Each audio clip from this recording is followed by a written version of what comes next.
तो हम लोग क्वेश्चन कहता है 21 नंबर क्या कि कोई द्विघात बहुपद आपके पास दिया हुआ है, द्विघात बहुपद जो निकालना है, द्विघात बहुपद x² + 7x + 10 के शून्य ज्ञात कीजिए और शून्यकों तथा गुणांकों के बीच संबंध की सत्यता की जांच कीजिए।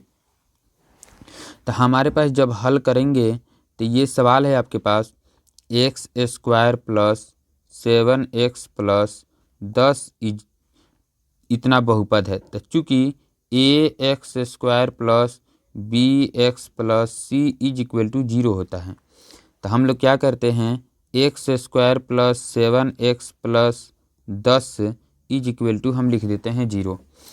अब हमारी बात आती है कैसे इसको सॉल्व करना है। तो सबसे पहले हम लोग a के मान को जैसे के तैसे उतार देंगे, यहाँ प्लस है तो प्लस उतार देंगे। इसका फर्स्ट रूल क्या होता है कि a के मान में और c के मान में हम मल्टीप्लाई करते हैं। तो a का मान चूँकि आपके पास यहाँ 1 छुपा हुआ है और c का मान आपके पास 10 है, तो 1 में हम 10 से मल्टीप्लाई करेंगे तो ये हो जाएगा 10 से कम 10। सेकेंड स्टेप में ये 10 का हम फैक्टर तोड़ेंगे, तो 2 × 5 = 10, 5 से कम 5, तो 2 × 5 × 1 आता है। अब इतना अंक में हमको किसी भी हाल में b का मान प्राप्त करना होता है, तो b का मान आपके पास 7 है। अब किस तरीके से इसमें से हम प्राप्त करेंगे, तो देखिए आप गुणा करके इसे 2 पार्ट में रखेंगे। 2 पार्ट में रखने के बाद अगर जोड़े तब 7 आ जाए या घटाएं तब 7 आ जाए, तो हम क्या करते हैं कि 5 कम 5 और 2, अगर हम 5 में 2 को जोड़ देंगे तो हमारा 7 हो जाएगा। लेकिन यदि ये दोनों में हम गुणा करेंगे तो हमारा ये वाला मान आ जाना चाहिए, यानी 10। तो 5 दूना 10 भी हो जा रहा है। तो जो 5 और 2 जो आपने तोड़ा है, इसी 5 2 को आप क्या करोगे, यहाँ पर लिखोगे, मतलब 1 में 5 और जो b के मान में जो चरिय मान जुड़ा होगा उस मान को जोड़ दीजिएगा x को, 5x + 2x और c का मान जैसे के तैसे = 0। इसमें हो जाते हैं 4 पद, 2 पद हो जाते हैं एक साइड और 2 पद हो जाता है एक साइड। हम लोग क्या करते हैं 2 पदों में जब हम कॉमन करेंगे तो हमारा x निकलेगा, तो ये हो जाएगा x + 5, फिर यहाँ प्लस है प्लस देंगे, ये 2x + 10 में से जब कॉमन करेंगे तो इसमें से 2 निकलेगा, तो ये भी हो जाएगा x + 5 = हो जाता है 0। अब हमारी बात आती है कि कैसे हम यहाँ से चलेंगे, तो x को और 2 को एक जगह रखेंगे, x + 2 हो गया और x + 5 को कॉमन करके 1 लिखेंगे, ये x + 5 हो गया = हो गया 0। मतलब x + 2 का भी हक 0 में है, तो x + 2 = 0 हो गया, x बराबर प्लस में इधर आएगा तो माइनस में। अब एक हो जाता है x + 5 = 0, तो x बराबर ये प्लस में उधर जाएगा तो माइनस में। मतलब एक का मान अल्फा मान लीजिए, एक का मान -2 हो गया और एक का मान बीटा मान लीजिए, एक का मान आपका -5 हो गया। अब इसको हमको जांच करना है। अब जांच किस एंगल से करना है तो ध्यान से समझेंगे। जांच को यदि करना होगा तो ये है द्विघात बहुपद। तो हम लोग क्या करेंगे, फर्स्ट जांच कैसे करेंगे, जांच जब करेंगे तो एक हो जाता है अल्फा + बीटा बराबर सूत्र होता है -b/a। तो हमारा अल्फा + अल्फा का मान हो जाता है -2 और प्लस बीटा का मान हो जाता है -5 बराबर, अब b का मान माइनस है, यानी सूत्र में माइनस है, माइनस उतार दो। अब b का मान आप जाके सवाल में देखोगे तो सवाल में आपका b का मान हो जाता है 7 और c का मान हो जाता है आपका 10 और a का मान हो जाता है 1। ठीक है, तो हम लोग क्या करते हैं, अब इस सवाल को ऊपर की ओर आते हैं। जो b का मान पूछ रहा है तो b के मान को हम लोग रखेंगे। तो b का मान हमारा कितना था, 7 था, तो 7 उतार देंगे, और a का मान कितना था, 1 था, तो 1 उतार देंगे। मतलब -5 और प्लस माइनस माइनस सॉरी ये आपके पास है -2 और प्लस माइनस -5 और बराबर में हो जाता है -7। तो 5 और 2 हो गया आपका कितना, माइनस माइनस प्लस, तो 5 2 हो जाता है आपका -7 और बराबर में -7, 1 हो गया। एक और जांच करना है, अल्फ़ा × बीटा। तो अल्फ़ा × बीटा बराबर सूत्र होता है c/a। तो अल्फ़ा का मान हो जाता है -2, बीटा का मान हो जाता है -5 और बराबर c का मान आपके पास 10 अइले है और a का मान हो जाता है 1। तो 5 और 2 में जैसे ही मल्टीप्लाई करेंगे तो माइनस माइनस हो जाएगा प्लस, यानी 5 दूना 10 और b हो जाता है 10। यानी दोनों में आपका क्या मान हुआ, बराबर। जब आपने बराबर कर लिया, ये आपकी जांच फाइनल हो गई। अब आपका क्वेश्चन नंबर आते हैं 22 की तरफ। 22 आपका क्या है, तो देखिए 22 कहता है गुणनखंड विधि से द्विघात समीकरण इतना का मूल ज्ञात कीजिए, वो भी गुणनखंड विधि से बनाना है। तो हमारा सवाल हो जाता है, जब हम हल करेंगे तो ये हो जाता है x का square minus 3x minus 10 is equal to 0। तो हम 21 नंबर जैसे बनाए हैं वैसे ही इसको भी बनाएंगे। तो एक्स स्क्वायर माइनस होगा, माइनस दे देंगे। अब हम माइनस देखते हुए तुरंत हम कोष्ट डाल देंगे, ठीक है। कैसे करेंगे, वही काम कि ए के मान में और सी के मान में हम मल्टीप्लाई करेंगे। तो ए का मान आपके पास पावर अधिकतम वाला है, यानी एक्स स्क्वायर का मान अचरीय जो है 1 है, तो 1 हो गया। और सी का मान आपके पास -10 है, 10 हो गया। 10 से कम 10, ये फर्स्ट ट्रिप हुआ। सेकेंड ट्रिप आपको इस 10 का फैक्टर तोड़ना है। 2 × 5 = 10, 5 से कम 5, यानी ये हो जा रहा है 2 × 5 × 1 हो रहा है। इसमें लाना है आपको किसी भी हाल में 3, तो हमारा हो जाता है 5 से कम 5 और ये 2। 5 में से जैसे ही हम 2 को घटाएंगे तो ये हमारा निकल जाएगा आपका 3। तो जो हमारा 5 2 में टूटा है वही मान को हम यहाँ लिखेंगे। तो हमारा हो जाता है आपका 5x में से घटाएंगे -2x को, अब -10 पहले से हिले है। फिर यहाँ पर आते हैं एक्स स्क्वायर माइनस, जब माइनस अंदर जाएगा तो ये प्लस को माइनस बना देगा, माइनस को प्लस बना देगा। तो ये प्लस है तो माइनस में हो गया 5x, और ये माइनस में तो ये प्लस में हो गया 2x। अब -10 इज इक्वल टू हो गया 0। इसमें भी आपका 4 पद हो गए, 2 पद यहाँ 2 पद यहाँ। तो ये दोनों में से हम कॉमन करेंगे तो x निकलेगा, तो x -5 हो गया। और ये प्लस ई दोनों में से क्या कॉमन करना होगा, तो 2 कॉमन करेंगे तो ये भी हो जाएगा x -5 इज इक्वल टू हो जाता है 0। अब ई x को अब +2 को एक साथ लिखेंगे, x + 2 हो गया, और x -5 को कॉमन करके लिख देंगे जगह। अब हमारी बात आती है x + 2 का भी हक 0 में है, तो x + 2 बराबर 0 हो गया। तो x बराबर प्लस में इधर आएगा तो हो गया माइनस में। फिर यहाँ हो जाता है x -5 बराबर 0 हो गया, तो x बराबर हो जाता है आपका 5, अर्थात आपका मूल निकल गया। एक हो जाता है -2 और एक हो जाता है 5, ये हो गया आपका आंसर। फिर क्वेश्चन आते हैं हम 23 की तरफ। 23 आपका क्वेश्चन क्या कहता है, तो सुनिए। 23 कहता है 2 त्रिभुज है और दोनों त्रिभुज चूंकि समरूप हैं। देखिए एक त्रिभुज हमने यहाँ बना लिया,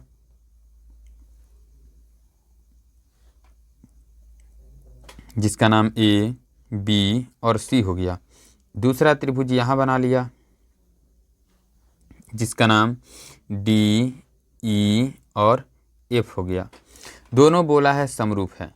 सवाल जो है क्षेत्रफल के रूप में दे चुका है, मतलब आपको दिया गया है, हल करेंगे तो दिया गया है एरिया त्रिभुज ABC इज इक्वल टू दे दिया है 64 वर्ग सेंटीमीटर, मतलब सेंटीमीटर स्क्वायर। एरिया त्रिभुज DEF बराबर 121 सेंटीमीटर स्क्वायर, जिसमें भुजा का मान दिया है EF बराबर 15.4 सेंटीमीटर। अब BC का मान हमको पता नहीं है। अब हम लोग क्या कहते हैं, जो BC का मान निकालना है, ठीक है। तो जब दोनों त्रिभुज समरूप हैं तो इसकी भुजाएं, संगत भुजाएं जो होगी समानुपाती होगी। तो समरूपता के 2 नियम होते हैं, एक नियम होता है संगत कोण बराबर होते हैं और एक नियम होता है संगत भुजाएं समानुपाती होती है। हालांकि हमको भुजा ही निकालना है तो हम भुजा से ही हल करेंगे। अब कैसे, ध्यान से सुनिए। जब दोनों त्रिभुज समरूप होंगे, मतलब त्रिभुज ABC समरूप त्रिभुज DEF, तो इसकी भुजाएं समानुपाती होगी, मतलब AB के बट्टा हो जाएगा DE बराबर BC के बट्टा हो जाएगा EF बराबर AC के बट्टा हो जाएगा DF। तो हम लोग क्या करते हैं, जब भुजाएं समानुपाती हो जाएगी और जब दोनों समरूप त्रिभुज का क्षेत्रफल निकालेंगे, तो एक प्रमेय है कि 2 समरूप त्रिभुज का क्षेत्रफल उनके संगत भुजाओं के वर्गों के बराबर होता है। तो हम क्या करते हैं, जैसे ही हम एरिया में कन्वर्ट करेंगे, एरिया त्रिभुज ABC अब बट्टा एरिया त्रिभुज DEF। तो ये तीनों में से किसी एक पर से ही हम हल करेंगे जो मान हमें दिया है। एक EF है और एक आपके पास BC है। तो EF और BC से तुलना कर लेते हैं।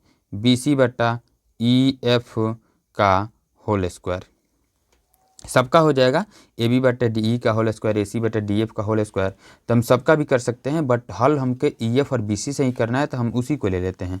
ठीक है, तब हमारी बात आती है क्या कि जैसे ही हम लोग हल करेंगे, एरिया त्रिभुज ABC का मान हो जाता है 64। कितना हो जाता है? 64। और एरिया त्रिभुज DEF का मान हो जाता है 121। यहाँ हो जाता है BC, तो BC का मान आपको पता नहीं है। और यहाँ हो जाता है EF का मान 15 हो जाता है आपको कितना? 4 का होल स्क्वायर। तो इस होल स्क्वायर को आप इसको अंडर रूट कर दीजिए, मतलब 64 बट्टा 121 बराबर में BC बट्टा 15 हो जाता है 4। 64 का वर्गमूल हो जाता है 8 और 121 का वर्गमूल हो जाता है 11। अब जो ये यहाँ जो 115.4 जो है इधर बट्टा में है, इधर आएगा तो मल्टीप्लाई में हो जाएगा 15.4 बराबर में हो जाता है BC। अब हम लोग क्या करते हैं, इसको 8 बट्टा 11 कर दिए हम, गुणे दे दिए 154 बट्टा 10 कर दिए, अब बराबर में हो गया BC। काट दीजिए, 11 एकम 11, 11 चौके 44, 14 सत्ते 98, 14 अट्ठे 112, अब बट्टा में हो जाता है 10 बराबर में हो जाता है BC। यानी कि BC का मान हो जाता है आपको 11.2। ये हो गया आपका आंसर। आशा करता हूँ इस वीडियो के माध्यम से जो मैंने सवाल बनाया समझ में आ रहा होगा। फिर हम क्वेश्चन आते हैं अगला, आगे की ओर। आगे क्वेश्चन कहता है 24 नंबर, कहता है सिद्ध करें कि किसी वृत्त के व्यास के दोनों छोरों पर खींची गई स्पर्श रेखाएं समानांतर होती है। तो सबसे पहले ध्यान से सुनिए, सबसे पहले हम लोग क्या करते हैं, एक वृत्त बना लेते हैं। इस वृत्त पे क्या होता है, एक यहाँ से एक स्पर्श रेखा खींची गई है और जो है एक यहाँ से स्पर्श रेखा खींची गई है और बीच में जो है एक व्यास हो जाता है। तो एक का नाम A है, एक का नाम B, एक का नाम C और एक का नाम D। इसका नाम हम M दे देते हैं और इसका नाम हम N दे देते हैं। बिना केंद्र का वृत्त भी नहीं होता है। अब देखिए सवाल में क्या कह रहा है कि दिया गया है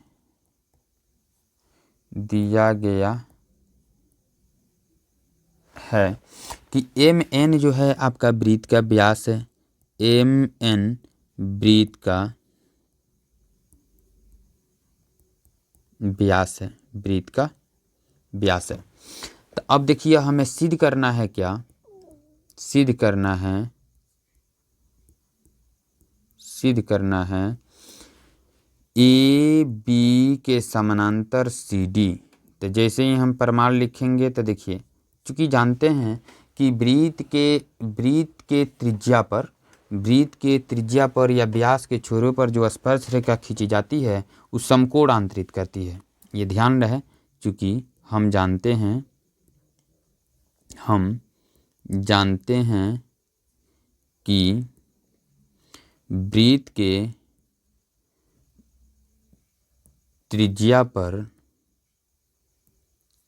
पर जो स्पर्श रेखा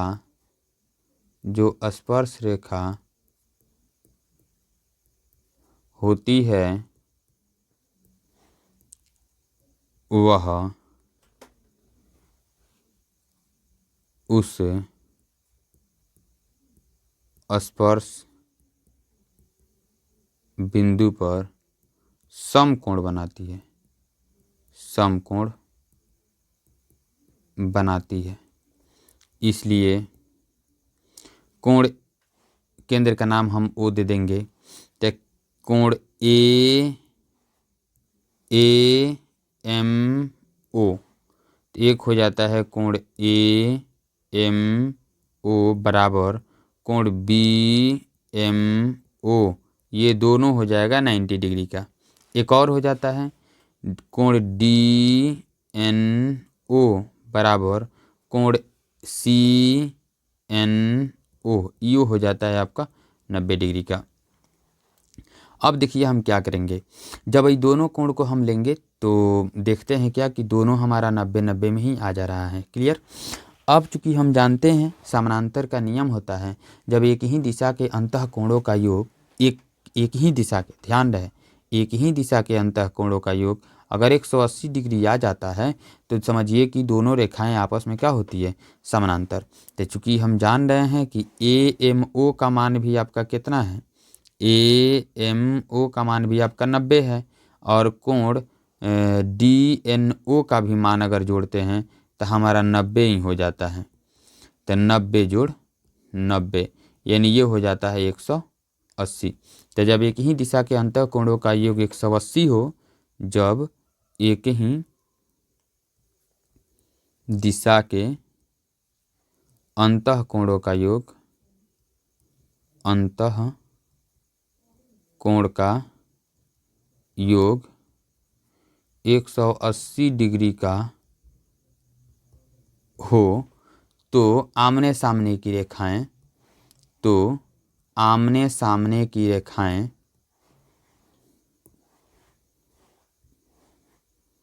तो आमने सामने की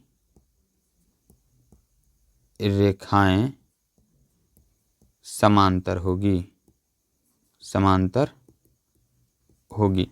इसलिए AB के समानांतर CD हो जाएगा, प्रूव्ड। ठीक है। फिर हम आते हैं नेक्स्ट क्वेश्चन की ओर। मेरे चैनल पर नए होंगे तो मेरे चैनल को सब्सक्राइब कर लेंगे। फिर हम आते हैं नए क्वेश्चन की ओर। 25 नंबर आपका क्वेश्चन क्या कहता है। 25 नंबर है, बिंदु -5,7 और बिंदु -1,3 के बीच की दूरी ज्ञात कीजिए। तो देखिए दो आपके पास बिंदु है और उसके बीच की दूरी निकालना है। एक मान लीजिए हमने एक रेखा खींच दिया, एक रेखा का नाम हमने A डाल दिया और एक रेखा का नाम, एक बिंदु का नाम मैंने B डाल दिया। तो हमारा A का मान हो जाता है -5,7 और B का मान हो जाता है -1,3। यानी कहता है का इसके बीच की दूरी हमको निकालना है 25 नंबर का। अब देखिए क्या करना है, हम क्या करते हैं, A का मान आपको दे दिया है कितना, -5,7, और जब E दे दिया है तो यहाँ क्या करेंगे, तीर चिन्ह दे देंगे। x1 के मान हो जाता है आपको -5 और y1 के मान हो जाता है आपको 7। फिर B वाले बिंदु में आते हैं तो B वाले का मान हो जाता है -1,3। तो यानी x2 का मान हो जाता है आपको -1 और y2 का मान हो जाता है आपको 3। तो AB का बीच की दूरी, AB के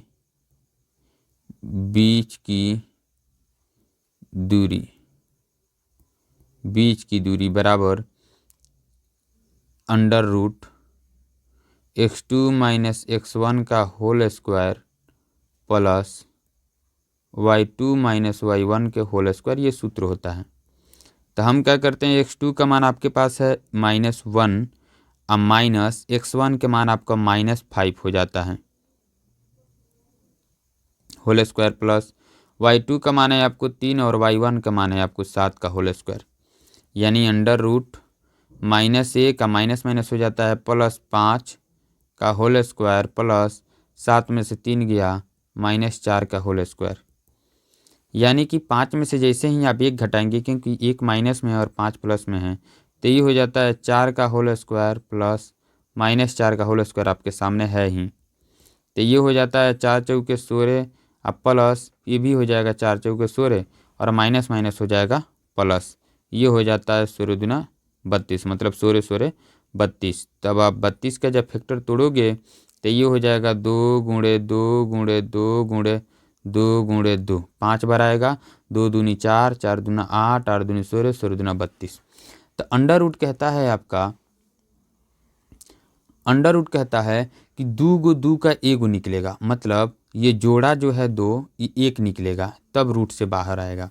तो हम क्या करते हैं, 1 2 निकल गया, 4 × 2 है तो 2 2 निकल जाएगा, 1 2 का जोड़ा नहीं मिल रहा है, इसको इसी में छोड़ देंगे। तो 2 दूनी 4 √2, यही आपका हो जाता है आंसर, बीच की दूरी। अब आते हैं सेकेंड क्वेश्चन की तरफ, आपका 26 नंबर क्वेश्चन की तरफ। 26 नंबर क्वेश्चन क्या कहता है? 26 नंबर क्वेश्चन कहता है 6 सेंटीमीटर त्रिज्या वाले एक वृत्त के त्रिज्यखंड का क्षेत्रफल ज्ञात कीजिए। मान लीजिए आपके पास ये वृत्त हो गया, ये केंद्र हो गया, ये आपका जीवा हो गया, इस पर एक जो है त्रिज्यखंड बना रहा है, इसका नाम ओ हो गया, इसका नाम ए हो गया और इसका नाम मैंने बी दे दिया। यहाँ पर इसका थीटा जो है 60 डिग्री का बन रहा है। इसकी जो त्रिज्या है 6 सेंटीमीटर का है, 6 सेंटीमीटर का है। तो हमको क्या कहता है, जब हल करेंगे तो आपको दिया है रेडियस बराबर 6 सेंटीमीटर और थीटा दे दिया है आपको 60 डिग्री। तो इसमें त्रिज्यखंड कौन है? तो देखिए त्रिज्यखंड ये वाला है, ये जो ऐसे गया है ये वाला इसका त्रिज्यखंड है, ठीक है, जिसका नाम ओ ए बी और यहाँ ये टोटल। तो हम जब त्रिज्यखंड का क्षेत्रफल निकालेंगे तो त्रिज्यखंड का क्षेत्रफल बराबर सूत्र होता है थीटा बटा 360।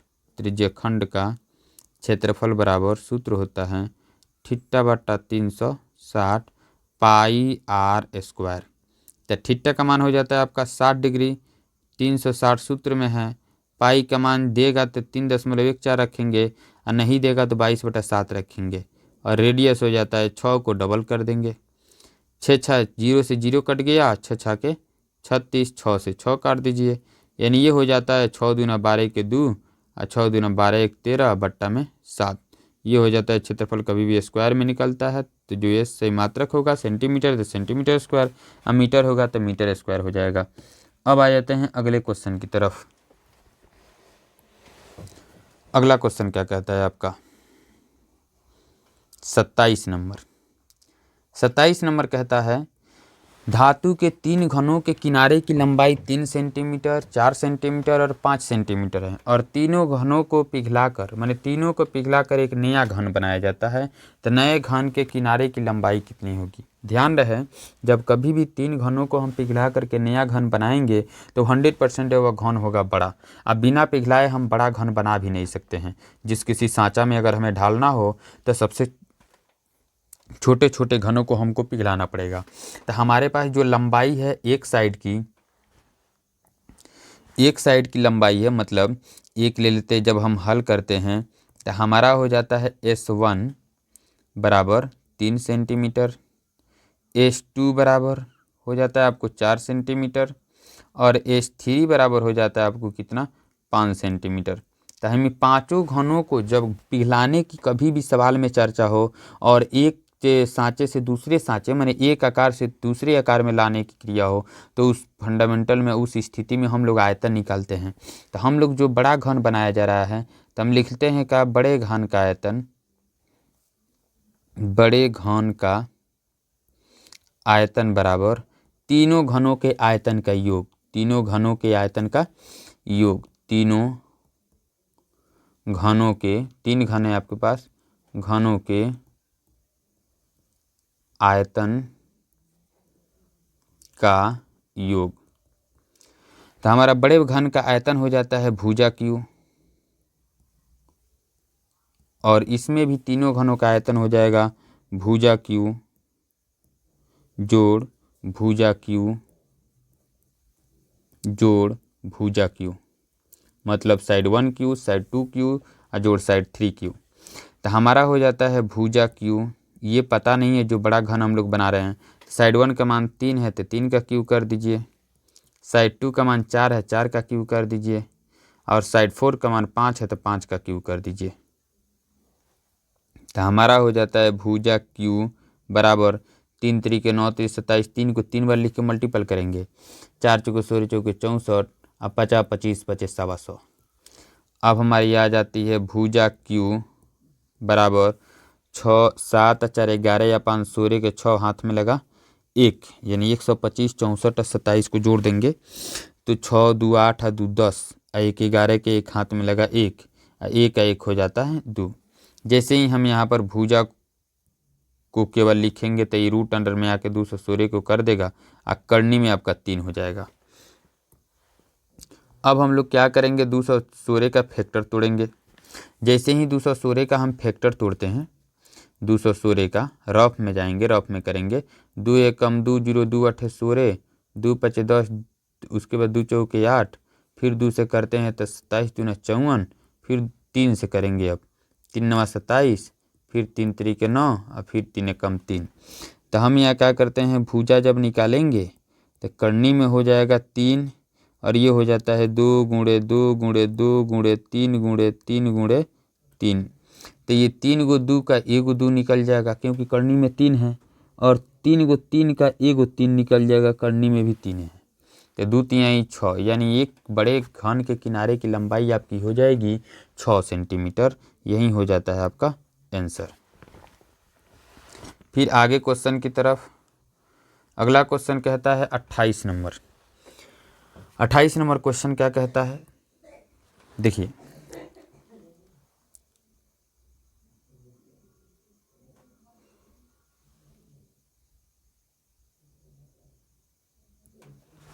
यदि सेक थीटा बराबर होता है 13/12, तो चलिए सेक थीटा बराबर 13 हो गया 12। तो जहाँ सेक थीटा बराबर सूत्र होता है कर्ण बट्टा आधार। तो कर्ण का मान आपका क्या हो गया 13 और आधार का मान हो गया 12। तो हम लोग क्या करेंगे, सबसे पहले लंब का मान निकालेंगे। तो लंब बराबर सूत्र हो गया अंडर रूट कर्ण का स्क्वायर माइनस आधार का स्क्वायर। तो हमारा हो जाता है कर्ण का मान हो गया 13 का स्क्वायर माइनस 12 का स्क्वायर। तो 13 13 169 और माइनस 12 12 144। 9 में से 4 गया आपका 5 हो गया, 6 में से 4 गया आपका 2 हो गया। इसका वर्गमूल जैसे ही निकालेंगे तो ये 5 निकल जाएगा। अब हमारी बात आती है कॉट थीटा का मान निकालने को। तो कॉट थीटा बराबर होता है कि आधार बट्टा लंब, आधार हो गया 5, आधार हो गया आपका 12। आपके पास आधार हो जाता है आपका 12 और लंब हो जाता है आपका 5। ये हो गया आपका आंसर। आशा करता हूँ इस वीडियो के माध्यम से जो मैंने समझाया वो आपको समझ में आ गया होगा। फिर मैं क्वेश्चन 29 से लेकर के बाकी शेष क्वेश्चन आपको कल एपिसोड नंबर 2 में मैं समझा दूंगा।